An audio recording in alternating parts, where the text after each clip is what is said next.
great energy. Nearly all the students Grayson taught during what would be his only 2 semesters as a full-time educator lived in the neighborhood of Northwest Hills, situated at what was back then the northern edge of the city. The neighborhood was populated with doctors, bankers, professors, restaurateurs, and pastors. Murchison's student body was overwhelmingly white and socioeconomically privileged. 29 children were handpicked for Eichenbaum's and Grayson's classes. These students were deemed exceptional, not because they had high grades, but because they seemed to possess a certain creative spark. Whatever his earlier aspirations had been, Grayson found his calling at the Pied Piper to these brainy adolescents. Sitting on a stool, he would begin class with a meditation exercise. Then he would instruct his students to write a free-form essay or short story based on a poem he would read aloud, or a curious drawing he had sketched on the blackboard. He was demanding. Susie Jerry Davis remembers his insisting on several revisions for a written assignment, telling her, "I think you could do something pretty important with this gift of yours, and that's why I'm requiring so much work from you." Davis since has become the author of several faith-based books. 2 other students turned in a project that Grayson considered sloppy, and he ripped our shit apart, one of them recalled, which was crushing but also fantastic. He had super high standards. At the same time, the handsome and witty young teacher, "I think every girl had a crush on him, including me," said one student, was an attentive, empathic, big brother figure. Rebecca Lehman remembered how Grayson gently encouraged her to challenge her shyness. Logan Bazar recalled how the teacher regularly let him out of the class 5 minutes early so that he would avoid being jumped by 2 bullies. And Andre Terry, one of Murchison's few African-American students, who was abused to school from the east side, would one day credit his junior high school teacher for pushing him to follow his artistic impulses and become a fashion designer. "It was like no other teacher I ever had," Terry said. "He was a friend." Though Grayson resisted playing favorites, he became especially close with one student in particular who shared his love of stage acting, John Christian. If there was a Murchison student destined for great things, it was John. According to his classmates, he was the smartest one in the whole group. A great student and a really good artist, with a wry wit, who drew political cartoons that would have been in any newspaper. His preternatural maturity meant that he always got cast as the older person in the school plays, and he dressed up like a grown-up, often in stripped short-sleeved shirts and crisp slacks. Though the tall, slender, floppy-haired boy seldom spoke up in class except to correct someone else's error, John seemed immune to the self-doubt that consumed his peers. "Everyone knew John. He cut a figure," said Logan Bazar, one of his closest friends at Murchison. John and I bonded on the soccer field. We played backfield a lot because we were both bad. We hung back and prayed the ball didn't come our way. That gives us some time to talk. I felt lucky that he found any interest in me because he was so much smarter and worldlier. We were all interested in women, but he wasn't the uninformed idiot I was. He'd read Erica Jong and told me that it took women 7 minutes to reach orgasm. He'd done some reading on Hitler and the Nazis, which wasn't uncommon for boys our age. He took the time to learn things. Then there was John's pedigree. His father was George Christian, a legendary figure in Texas politics who had served as President Johnson's press secretary and later became a top advisor to Governor Dolph Briscoe. mom, Joanne, was an accomplished lawyer and patron of Austin's art scene. John was the third of their 4 sons. George had 2 adult daughters from a previous marriage. The family occupied a sprawling house on Rockledge Cove, a short walk from the Murchison campus, with an enormous magnolia tree in the front yard that had grown from a sapling given to them by Lady Bird Johnson. The Christians weren't rich by Texas standards, but they had forged elaborate social and professional ties to power brokers and superachievers that extended well beyond Texas. Of course, few Murchison students paid much attention to such distinctions, nor was it the habit of adolescents to speculate on anyone's psychological burdens apart from their own, unless, that is, they were confided in, as bizarre was by John. His dad was the main topic of conversations at Bazaar.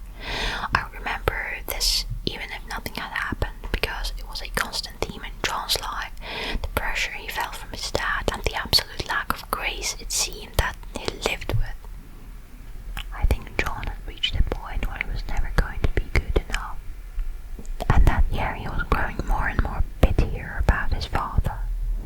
In reality, John, George and Joanne, both of them smart, stubborn and overextended from all their obligations, according to John's older brother, George Scott, were likelier to be distracted parents than dictatorial ones.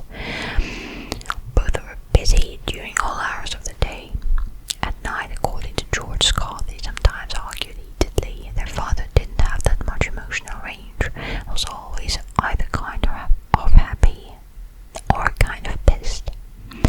Even in his more upbeat moments, recalled the elder son, George was an emotionally distant patriarch, one who, like most men of his generation, avoided talking about feelings or the traumas of his own youth, such as the death of George's father when he was quite young. Above all, after years of the government payroll, George had a private political consulting business to run, and while George Scott recalled his own childhood with fondness, John's experience might well have been different. The origins of John's mental illness are unknowable. 2 years before the shooting, a 6th grade classmate noticed that John had sketched a scene of a mass shooting with red flames leaping out of the gun. At one point in 8th grade, he urged a female classmate to play a game with him. There was someone on the school pay phone John wanted her to talk to, a man who was threatening to jump from the top of a skyscraper. The man's initials were JC. Playing along, the girl picked up the phone and spoke a few reassuring words to the non-existent person on the other hand. John thanked her, saying that the man named JC was comforted by what she said. A few weeks before the shooting, Grayson was at home grading papers when he handed one of them to his wife and said, "Tell me what you think about this." It was a short story written by John. Laura gazed at it in disbelief. The story, written in unsparingly graphic language, was about rowboats that prowled the streets and castrated men. She handed back the paper, slack-jawed. Her husband nodded and offered a sad smile. He'd been concerned about John. His parents expected a lot from him, he said. The tragedy was set in motion by happenstance. The morning before, on May 17, 1978, Rod and Laura Grayson noticed that Ian was running a fever. It was Rod's turn to stay home with the baby, so he called Murchison and requested a substitute teacher for his classes, beginning with GT English. The agenda for the day had already been set. 2 of the students, John Christine and John Ray, would be giving an oral presentation of a chapter from Harriet Beecher Stowe's classic novel Uncle Tom's Cabin.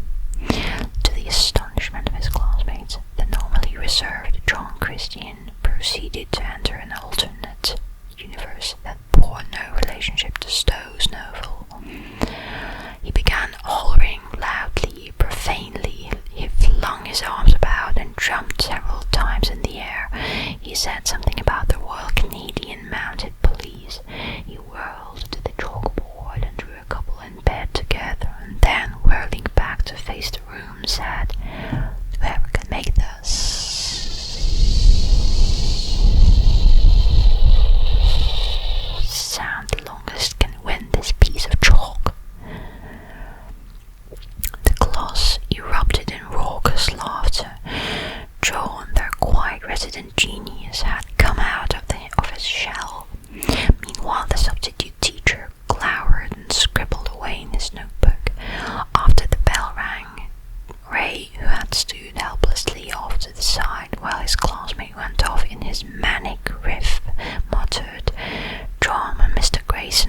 hears about this, he's gonna kick our butts."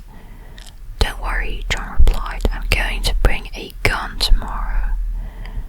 He wasn't laughing. Still, it had to be a joke, Ray thought. Yeah, I'm gonna bring one too," Ray exclaimed. The two of them then walked across the hall into the classroom of Eichenbaum, who recalled, "John went directly from that substitute teacher to me. There was nothing at all memorable about his behavior. But two other things happened that might have signaled John's downward spiral.